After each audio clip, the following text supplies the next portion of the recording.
Hi, my name's Chris Tubby, and this is this week's Macro Outlook.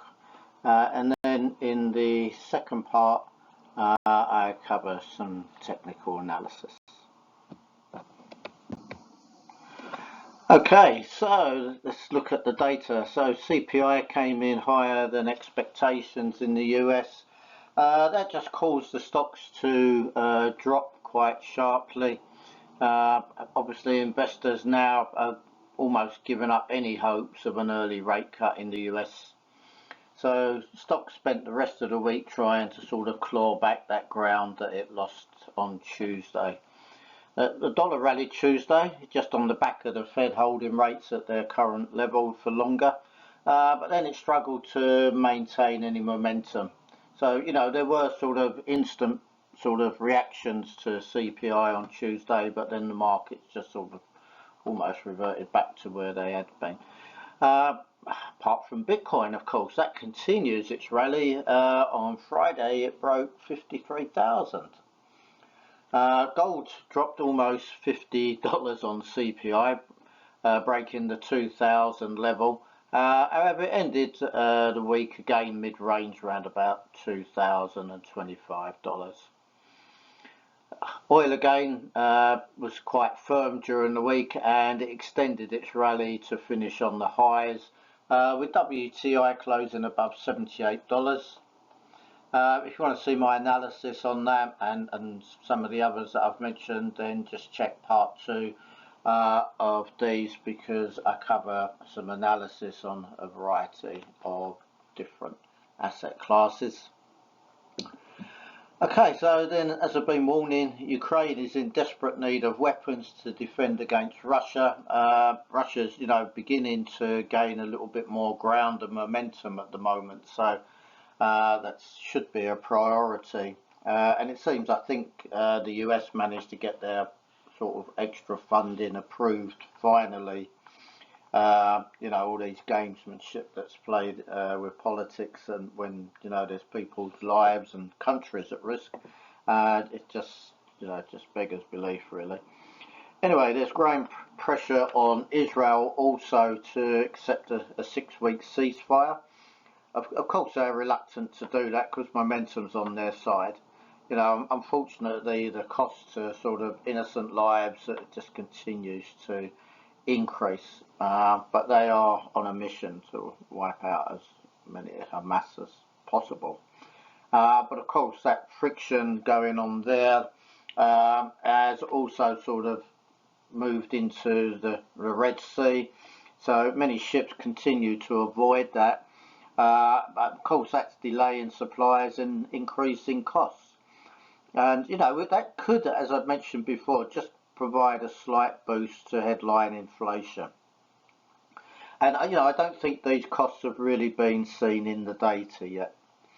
So expectations of rate cuts are still premature.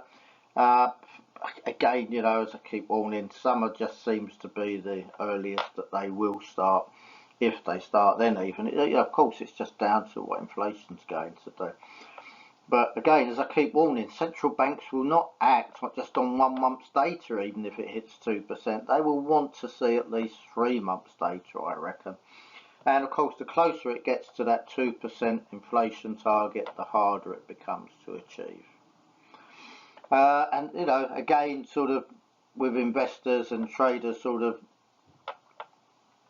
just maybe sort of now accepting that there's not going to be a March rate cut by the US. The 10-year US Treasury yields rebounding, now trading at almost at 4.3% again. And of course, those rate cuts probably are being pushed further down the road.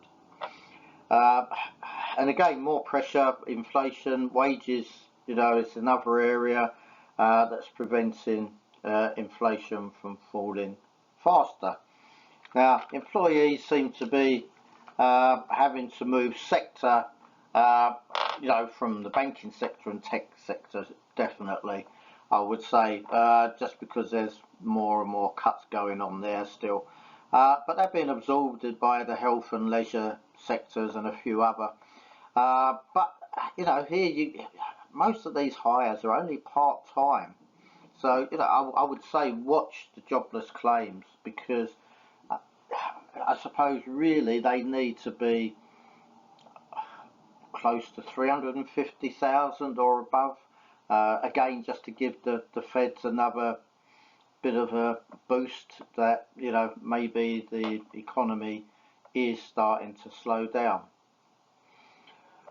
I think China is probably going to see a boost from Lunar New Year. I was reading over 60 million were travelling by train over the holiday.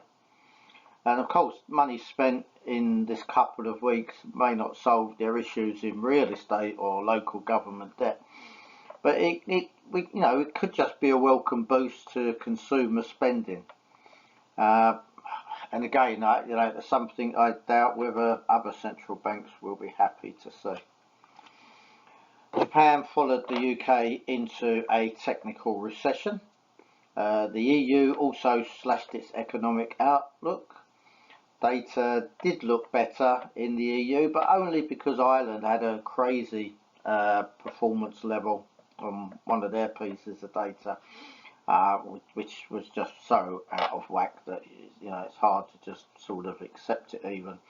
And of course, Germany's days of being an industrial giant may well be over.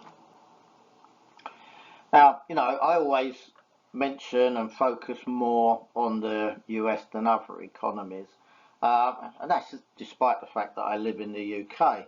For me, the reason I do that is because they're the number one economy. They've got the best markets to trade anyway, and for me, I believe I do have a deep understanding of their economy and also, the Fed actions, and I've proved that in the past.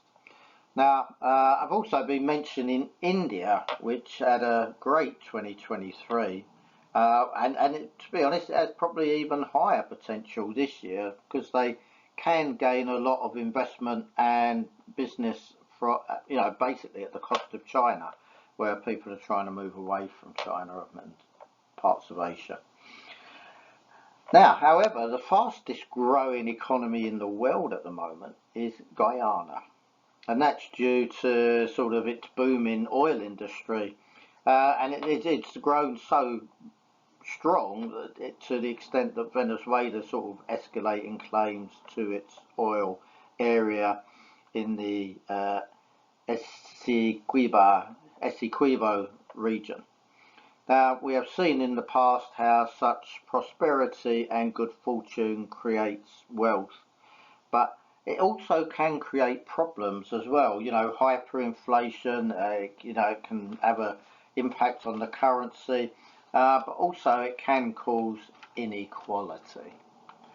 Now, as I say, just keep an eye on sort of employment levels, just keep an eye on the data coming out, and all these geopolitical issues that are still in play, the war with Israel and Hamas, the Red Sea issues for ships passing due to Houthi, and then of course the way that the Russia-Ukraine war's going, and that sort of the attention's been sort of taken off of that just because of what's going on with Israel. So obviously for Europe it's a very essential situation that Ukraine continues to hold Russia back. Russia's ships aren't doing so well in the sea. Ukraine is having more luck there than they are with the ground assaults. So, but yeah, hopefully they're going to get the funding through. Hope they're going to get an increase in weapons to help to defend themselves, because it is very important.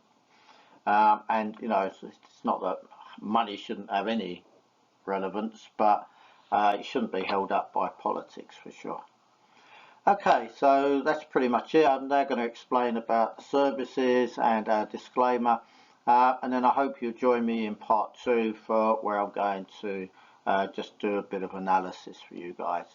I just do all this to try and help you for the following week.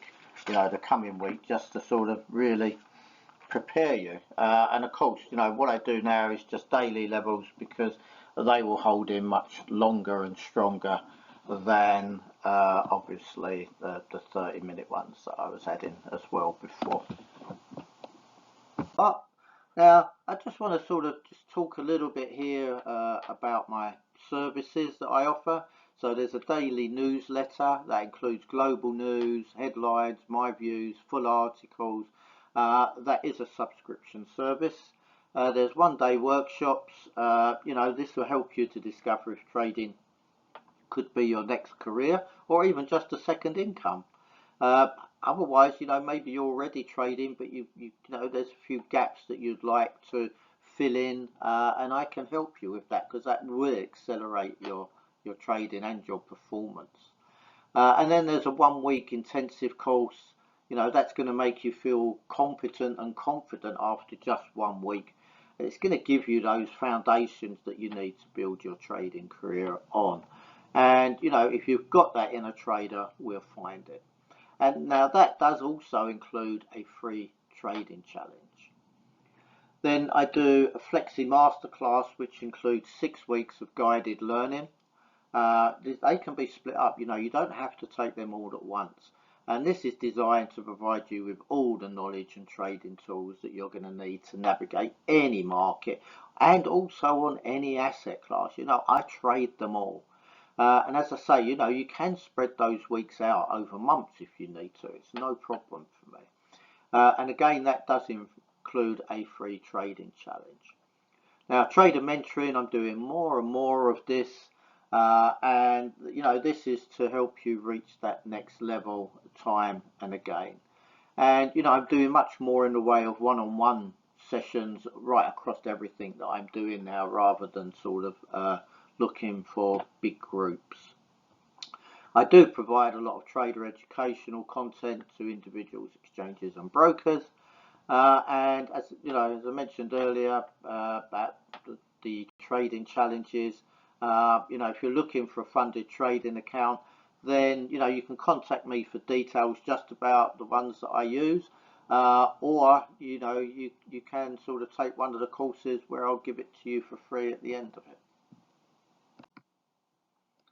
Okay, so then moving on to our disclaimer, just to make you aware that trading does involve the potential risk of loss of capital and is not suitable for everyone, although hopefully it is for you.